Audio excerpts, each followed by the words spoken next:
If I have to go up to order, I'm not tipping. You know, restaurants are all self-serve. They're all self-serve now. So 0%. Zero. At this point, I work there. You're doing the work. You should get that.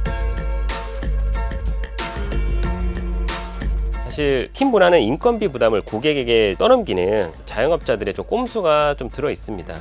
지금 미국의 많은 소비자들이 사실 팁에 대해서 지금 피로감을 좀 느끼고 있는 상황입니다. 들을수록 똑똑해지는 지식 뉴스. 미국의 전통적인 팁 문화는 점심에는 15% 정도, 저녁에서는 18%에서 20%, 뭐 기분이 좀 좋으면 25%를 줄 때도 있었죠. 아니면 커피 한 잔 먹었을 때 뭐 주머니에 있던 뭐 동전이나 아니면 1불, 2불 정도 올려놓는 그 정도 수준이었어요. 근데 이 코로나 팬데믹 기간을 거치면서 팁플레이션이라는 게 발생됐습니다. 저녁 식사를 하고 나면 30%까지 요구하는 데들이 정말 많이 생겼어요. 그러면 생각을 해보시면 10만 원치 밥을 먹었는데 3만 원을 팁으로 내라고 하는 곳들이 정말 흔하게 많이 생겼습니다. 왜냐하면 인플레이션 상황에서 급여를 올려줄 수 없는 고용주들이 팁 비율을 높여서 노동자들을 확보하려고 했기 때문입니다. 그리고 코로나 팬데믹 기간에 비대면이 너무 활성화됐었습니다. 사실 팁이라고 하면 서비스를 제공받은 자가 감사하는 마음에 지불을 하게 되는 것이었는데요. 그런데 소비자와 접촉하지 않음에도 불구하고 팁을 요구하게 되었습니다. 이제는 그런 것과 상관없이 지불하게 되는 비용이 되어버렸습니다. 그래서 이게 식당뿐만 아니라 뭐 카센터, 뭐 플라워샵 모든 영역에서 팁을 요구하게 되었죠. 그래서 길티 아니면 뭐 팁 크립 뭐 이런 용어도 생겼습니다. 지금 뉴욕 기준으로 해서 도미노 피자를 하나를 주문을 했을 때 얼마만큼의 비용을 제가 내면 될지를 실제로 해봤거든요. 하나를 주문을 할 때 보통 가격이 15.49불이었어요. 거기 플러스 배달비가 1.99달러가 또 추가됩니다. 그러면 한국 같은 경우에는 이것만 딱 클릭을 하면 오는 거잖아요. 근데 미국 기준에서는 세금 및 기타 수수료가 4.99달러가 또 추가가 됩니다. 20불이 넘네요. 그리고. 네, 벌써 21.97달러가 되죠. 그러면 아까 15.49달러에서 벌써 한 5, 6불이 차이가 났는데 그래서 뭐 그래 이 정도 시켜 먹어야지 하고 클릭을 누르는 순간 팁 항목이 나옵니다. 15%, 18%, 20% 뭐 그 이상 아니면 커스텀 팁이 나오는데요. 거기서 평균적으로 내는 한 15%에서 18%를 내면 4달러 정도 또 추가가 돼요. 그러면 최종 가격은 한 26달러 정도 껑충 뛰어버리죠.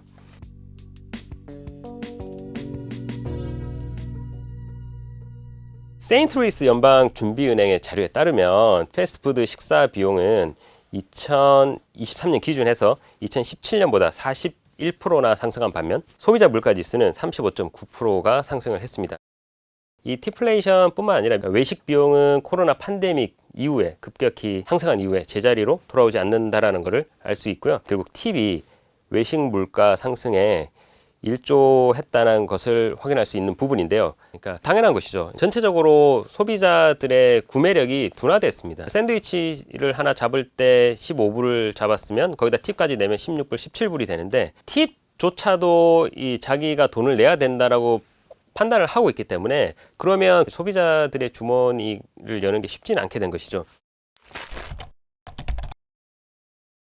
좀 미국은 이제 최저임금을 풀로 받는 포지션 파트가 있고 기본급은 적게 받고 팁으로 채워야 되는 파트가 있는 거예요. 네, 굉장히 흥미로운 부분입니다. 미국의 연방정부의 최저임금은 7.25달러로 지금 정해져 있습니다. 근데 여기서 미국은 하나 더 팁으로 수익을 내는 그런 근로자인 경우에는 2.13달러가 최저임금인 거고요. 그러면 7.25달러와 2.13달러에서는 5.12달러라는 차익이 생기잖아요. 그 금액을 팁으로 채워나가면 되는 구조가 되는 겁니다. 그래서 팁으로 최저임금을 받으시는 분들은 조금 더 서비스를 잘해주고 조금 더 친절한 서비스를 베풀 때 최저시급을 넘기기 때문에 사실 조금 더 열악한 상황에서 근무를 하실 수밖에 없으세요. 팁으로 수익을 어느 정도 보정을 하는 거에 대해서 사업자로서 어떻게 생각을 하세요? 교양에서만 솔직하게 말씀드릴게요. 업주 입장에서 봤을 때는 굉장히 큰 도움이 돼요. 예를 들어서 큰 이벤트를 했을 때 업주한테는 팁을 주지 않지만 직원들한테는 팁을 줍니다. 무조건 줍니다. 미국에서는 조금 주는 게 아니라요. 굉장히 많이 줘요. 뭐 몇십만 원 단위, 몇백만 원 단위 줄 때도 있어요. 그러면 그 돈을 또 직원들한테 나눠줄 수 있기 때문에 고정적으로 들어오는 팁이 있으면 회사를 운영하는 데 있어서는 큰 힘이 되죠. 근데 여기서 문제점은 팀 문화는 인건비 부담을 고객에게 떠넘기는 자영업자들의 좀 꼼수가 좀 들어 있습니다. 이 식당은 1년 전부터 손님들이 먹은 음식값의 4%를 직원들 건강보험료로 추가로 내달라고 영수증에 올리고 있습니다. This year it covered every single thing. That 4% is just like it's almost the perfect amount of money to cover everyone's premiums. 그러니까 레스토랑을 운영할 때 한국 같으면 모든 직원들에 대한 임금 측정이 딱 돼 있어서 얼마 이렇게 다 복지급여까지 생각을 하게 되는데 여기는 철저하게 내가 이분들한테 돈을 조금만 줘도 최소한의 돈만 줘도 나한테 더 많은 이익을 갖고 오게끔 하는 구조를 만들어 버린 것이죠. 결국에는 업주가 제일 큰 수익을 얻어가게 되는 구조인 것이죠. 그러니까 미국의 팁을 이해하기 위해서는 사실 팁 문화를 좀 이해를 하셔야 돼요. 그러니까 16세기, 17세기 유럽에서 건너온 게 팁 문화입니다. 사실 그때 당시만 하더라도 영국의 어떤 상점에 가서 앞에 있는 상자를 보면 To Insurance Promptness, 즉시 제공하는 서비스라고 이렇게 앞에 적어놨었는데요. 그 앞자만 따서 사실 TIP, 팁이라고 했던 거였거든요. 그런데 남북전쟁이 끝나고 미국에 있는 자본가들이 좀 악습만 좀 가져왔어요. 흑인들을 좀 자기들이 부리고 싶었는데 최소한의 돈만 주고 자기 자본을 불리는 그런 방식으로 시작된 것이었습니다. 그래서 그 당시에 1899년에 뉴욕타임즈가 팁을 두고 수입된 악습 중 가장 사악한 것이다 라고 기록할 정도로 그 당시에서도 안 좋은 취지를 가지고 시작한 문화긴 했었어요. 이렇게 되던 팁 문화가 시간이 흐르면서 서비스업 종사자들에게 서비스의 대가로 지불하는 문화로 자리를 잡게 된 것입니다. 팁을 꼭 줘야 되는 거예요? 저도 미국에 살고 있지만 팁을 내고 싶은 사람은 아무도 없습니다. 한 설문조사에 따르면 미국인의 70%가 팁에 대해서 부정적인 그런 반응을 보이고 있습니다. 하지만 미국인들의 이 문화 자체가 좀 체면치레하는 거를 좀 중요시 하는데 그래서 남 앞에서 팁을 안 내는 문화에 있어서 조금 두려워하는 게 있는 것 같아요. 예를 들면 가장 최근의 일화를 하나 말씀드릴게요. 여러분들이 잘 아시는 쉐이크쉑 버거라는 브랜드가 있죠. 회사의 대표가 데니 마이어라는 굉장히 유명한 사업가입니다. 유니언 스퀘어 허스피탈리티 그룹이라고 맨하탄의 파인 다이닝 그룹부터 한 20-30개 되는 굉장히 어마어마한 그룹을 가지고 있어요. 근데 이 CEO가 어느 날 생각을 했어요. 요리사의 평균 연봉은 70년도부터 지금까지 많이 오르지 않았는데 서버가 가져가는 비용은 굉장히 늘어나게 된 것이죠. 그러니까 1년에 서버가 연봉으로 벌어가는 비용이 15만 불에서 20만 불 정도, 한국 돈으로 2억, 3억이 될 정도로 굉장히 샐러리가 높은데 거기에 가장 핵심이 팁이었습니다. 그에 반면 훌륭한 요리사를 고용하기 위해서 자기들이 쓸 수 있는 돈은 어느 정도로 딱 정해져 버린 거예요. 요리사가 아주 맛있는 음식을 만들어도 결국 돈을 버는 이 주체는 서버였기 때문이었죠. 그래서 데니 마이어는 이거를 좀 끊고 싶어서 팁을 우리는 이제 받지 않겠다 선언을 했고 각 메뉴에다가 한 조금씩 더 붙였습니다. 그러니까 메뉴 가격에 15%에서 20%까지 메뉴 가격을 더 상승을 시켰어요. 그러면 이 데니 마이어라는 CEO는 이 불공정이라는 것을 좀 깰 수 있다고 판단을 했었죠. 근데 결과는 정말 보기 좋게 실패로 돌아갔습니다. 노팁 정책을 시작하자마자 첫 번째로 서버들이 그만두기 시작했습니다. 자기 주머니로 들어오는 돈이 확 줄었기 때문에 다른 경쟁 회사로 다 떠나버렸고요.